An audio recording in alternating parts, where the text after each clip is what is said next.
اور ایسی شرمناک پاکستان کے لیے، پاکستان کے 29 کروڑ عوام کے لیے شرمناک یہ بات تھی. دیکھتا جا شرماتا جا. اس سے زیادہ ہم پاکستانی اور کر بھی کیا سکتے ہیں کہ ہماری اتنی عالمی لیول پہ پذیرائی کروانے والا شخص وہ ارسطو ہمارا ہی ہے. تو ناروالیوں کو اس کا شکر ادا کرنا چاہیے کہ پوری دنیا میں اس نے ان کا نام پیدا کیا. اتنی تذلیل کرتے ہیں سرکاری افسروں کی. پورا پنجاب اس ٹک ٹاک سے تنگ آیا ہوا ہے. اللہ تعالیٰ نے اسپیشل ایک اسی خاندان کو دی ہے. وہ حمزہ شہباز ہو ایسی انگلی، وہ مریم نواز صاحبہ ہو تو ایسی انگلی، وہ نواز شریف صاحب ہو تو ایسی انگلی، یا معافی تلافی یا پھر اپنی مرضی کا MS لگانے کا آپ کا مقصد جو انشاءاللہ پورا ہوگا مجھے ہوتا نظر آتا ہے، کیونکہ ابھی خان کے آنے میں مہینہ 2 مہینے لگ جانے ہیں. السلام علیکم پیارے ناظرین، ویورز، آپ دیکھ رہے ہیں مطلوب ڈائچ آفیشیل اور میں مطلوب ڈائچ آپ سے مخاطب ہوں. اس چینل کو لائک کرنے، سبسکرائب کرنے، دوست احباب کے ساتھ شیئر کرنے کا بہت بہت شکریہ.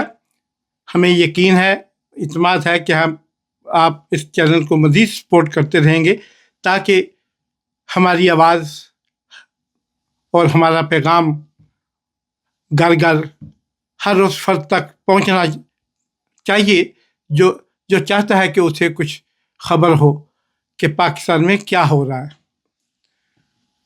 تو جناب، آج بھی بہت سی خبریں ہیں. اسلام آباد سے بھی ہیں، لندن سے بھی ہیں، اور ہمارے پاس امریکہ سے بھی خبریں ہیں. خبروں کا ایک تانتا بندھا ہوا ہے، لیکن سلیکٹیو کچھ خبریں پیش کرتے ہیں آپ کی خدمت میں معمولی سے تجزیے کے ساتھ. ہم شروع کرتے ہیں گزشتہ روز لندن کی خبر سے کہ ہمارے پاکستان کے بہت بڑے منسٹر، اتنے بڑے کہ وہ بذات خود دوستوں میں کہتے سنے گئے ہیں، کہتے پائے گئے ہیں کہ اگر کوئی انہیں یہ کہے کہ آپ تو ارسطو کے پائے کے لیڈرشپ ہے، آپ تو ارسطو کے پائے کی ویژنری ہے آپ میں، تو بہت خوش ہوتے ہیں. کیوں خوش نہ ہوں؟ کیونکہ ان کے باپ بھی پنجاب اور ہریانہ کی لیجسلیٹو اسمبلی کے ممبر تھے، چودھری عبد الرحمان، اور پھر وہ جناب ان کی اماں جان محترم، اللہ نے جنت میں جگہ عطا فرمائے، آپا نثار فاطمہ، ایک ادب کی دنیا میں، ایک تخلیقی دنیا میں، تخلیقی ادب میں ایک بڑا نام تھا، اور انہیں اپنے وقت کی آواز کہا جاتا تھا ادب کی. یہ زمانہ تھا ضیاء الحق مرحوم کا، تو ضیاء الحق ہی انہیں سیاست میں لے کے آئے، اور وہ انفارچونیٹلی صرف 55 سال کی تھی جب ان کا انتقال ہو گیا. 85 سے 88 تک جو اسمبلی چلی جنریٹ کی، وہ ساری سلیکٹیو تھی اسمبلی، تو اس میں ان کو بھی رکھا گیا، اپا نثار فاطمہ کو بھی ممبر نیشنل اسمبلی ریزرو سیٹوں پہ ان کو بنایا گیا. بہت وہ قریبی ساتھی سمجھی جاتی تھی ضیاء الحق صاحب کی، اور اس دور کی کیبنٹ کی سب سے جو بھرپور آواز تھی کیبنٹ میں. اگر کوئی ضیاء الحق صاحب کے بعد کوئی آواز تھی تو وہ آپا نثار فاطمہ کی تھی. تو آپ اس آپا نثار فاطمہ کے ہونہار بیٹے ہیں، جو اپنی ارسطو طبیعت، افلاطون طبیعت کی وجہ سے نواز شریف کے دل میں جلد ہی گھر کر گئے، مقام بنا لیا. اور یہی وجہ ہے کہ جہاں جہاں نواز شریف صاحب آپ کو نظر آتے ہیں، کئی دفعہ شہباز شریف صاحب نظر نہیں آتے، مگر احسن اقبال آپ کو نظر آتے ہیں. اور یہ وہ وزیر ہیں جو کبھی بھی ایک وزارت پہ تکیہ نہیں کرتے، ہمیشہ 2 3 4 وزارتیں، 2 3 4 چیئرمینیاں، پلاننگ کمیشن کی، احتساب کونسل کی، یہ مطلب وہ سارا کچھ ان کے پاس ہوتا ہے. تو اس لیے وہ کہتے ہیں کہ پارٹی کی جو ایک کچن کیبنٹ تھی نواز شریف صاحب کی تھی، اس میں ہمیشہ ہی 40-45 سال تک ان کا کردار احسن اقبال کا ایک جاندار حیثیت سے رہا ہے. اپنے وقت کے اس ارسطو نے ہمیشہ ہی وہ کہتے ہیں نا، پنجابی میں ایک مثال ہے، پنجابی یاد مجھے بہت آ جاتی ہے، اس لیے کہ ہر بات ذہن میں آ جاتی ہے، وہ دماغ میں آئی، کیونکہ پنجابی ہوں، اس کے بغیر گزارا بھی نہیں ہے، شکل پہ ہی لکھا ہے کہ پنجابی ہوں۔ تو وہ جناب وہ پنجابی میں کہتے ہیں کہ ایس کڑی دے ویاہ تے اسی جدوں بھی گئے سانوں ساری بےزتی ہوئی ہے، سانوں چھتر ہی پے نے۔ تو یہی حساب جناب احسن اقبال صاحب کا ہے کہ انہیں جب بھی موقع ملا اپنی صلاحیتوں کو دکھانے کا، پرکھنے کا، بتلانے کا، پروو کرنے کا، تو انہوں نے نواز شریف کو بیچارے کو چھتر ہی پڑوائے، کبھی مشرف سے، کبھی کسی جرنیل تھے، کبھی کسی کرنیل تھے، کبھی کسی سیاستدان تھے، کبھی زرداریوں اور مداریوں تھے، ہمیشہ انہوں نے چھتر پڑھوانے میں اپنا کلیدی کردار ادا کیا۔ تو گزشتہ روز وہ آکسفورڈ یونیورسٹی کے ایک فنکشن میں تھے جہاں انہیں مدعو کیا گیا، اور دیکھیے کیا کہتے ہیں ان کے متعلق، ان کا تعارف کرا رہے ہیں۔ انہیں اسٹیج پہ بلانے سے پہلے تزمین نے ان کا تعارف کس طریقے سے کرایا، یہ ایک شرمناک، اور ایسی شرمناک پاکستان کے لیے، پاکستان کے 29 کروڑ عوام کے لیے شرمناک یہ بات تھی کہ ہمیں ان کا تعارف یہ کرا رہے ہیں کہ جناب یہ آپ نے دیکھا اور ابھی سنا بھی کہ وہ کہہ رہے ہیں کہ جناب آپ میں جس کو بلانے جا رہا ہوں وہ پاکستان کی بڑی شخصیت ہے، بڑے سیاستدان ہیں، بڑے رہنما ہیں، اور وہ جناب ان کی پارٹی 17 سیٹوں کی یعنی 17 سیٹوں کے ساتھ جیت کے اسمبلی میں بیٹھی ہے، 272 سیٹوں ڈائریکٹ سیٹوں میں سے صرف 17 سیٹیں حاصل کرنے والی اس پارٹی جنہوں نے جمہوریت کا مذاق اڑایا، جنہوں نے جمہوریت اور داندری کو مکس کر کے فارم 47 کا استعمال کیا، تو یہ اس کے آئے آپ کو بلواتے ہیں۔ آپ دیکھیں، اور آپ کل سے جو سوشل میڈیا پہ اس کو فالو بھی کر رہے ہوں گے، آپ دیکھ بھی رہے ہوں گے، تو وہ کہتے ہیں نا، دیکھتا جا شرماتا جا۔ اس سے زیادہ ہم پاکستانی اور کر بھی کیا سکتے ہیں کہ ہماری اتنی عالمی لیول پہ پذیرائی کروانے والا شخص وہ رستو ہمارا ہی ہے۔ پہلے سیالکوٹ ہوتا تھا، اب ناروال ہو گیا، اب تو نارووالیوں کو اس کا شکر ادا کرنا چاہیے کہ پوری دنیا میں اس نے ان کا نام پیدا کیا۔ تو یہ حالات ہیں جناب پاکستان کے لیے کہ فارم 47 کو اب دنیا بھر میں کہیں بھی جگہ نہیں ملتی۔ آج کی ہمارے زیر نظر یا زیر بحث جو ابھی بات آئے گی وہ دوسری بات، بلکہ اسے پہلے نمبر پہ لانا چاہیے تھا، کیونکہ پاکستان میں نمبر 1 کا آج کل بڑا رولا ہے۔ مصروف جگہ جگہ گلا پاڑ کے فرماتے ہوتے ہیں کہ ہم نمبر 1 ہیں۔ تو اب نمبر 1 جو ہے اس کے کرتوت بھی ذرا دیکھیے کہ وزیر اعلیٰ پنجاب محترمہ مریم نواز شریف صاحبہ ہمیں اپنے قائدین کا نام بڑے تقدس سے، بڑے خلوص سے لینا چاہیے، کیونکہ جو قومیں اپنے لیڈروں کی عزت نہیں کرتی، جو قومیں اپنے لیڈروں سے کا احترام نہیں کرتی، وہ قومیں تاریخ میں کبھی نام پیدا نہیں کر پاتی، تاریخ میں ان کو ڈھونڈنا مشکل ہو جاتا ہے، ان کو وہ گمشدہ لوگ قومیں بن جاتی ہیں۔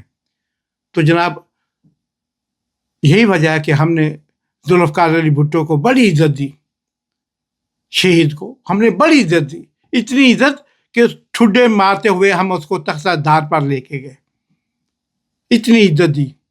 پھر اس کی بیٹی کی تصویریں ہم نے ہیلی کاپٹر سے جعلی تصویریں بنا کے، اس کی گندی تصویریں بنا کے پھنکوائیں جہازوں کے ذریعے، ہیلی کاپٹروں کے ذریعے، تاکہ پاکستان کی ہر گھر میں اس وقت سوشل میڈیا نہیں تھا، اس لیے کسی طریقے سے بھی ہر گھر میں اس کی تصویر پہنچے۔ ہم نے یہ بھی کیا۔ پھر ہم نے اس کی بیٹی کو بھی مار دیا کہ جتھے گیاں بیڑیاں اتھے گئے ملا، تم بھی ادھر ہی جاؤ۔ تو ہم بہت عزت کرتے رہے ماشاءاللہ ماضی میں اپنے جو ہے ہمارے قائدین، اس لیے ہم تو بھائی دل سے کرتے ہیں محترمہ نواز شریف صاحبہ کی عزت۔ محترمہ مریم نواز شریف صاحبہ نے جناب گزشتہ روز انہیں جیسے کہ شوق ہے، کبھی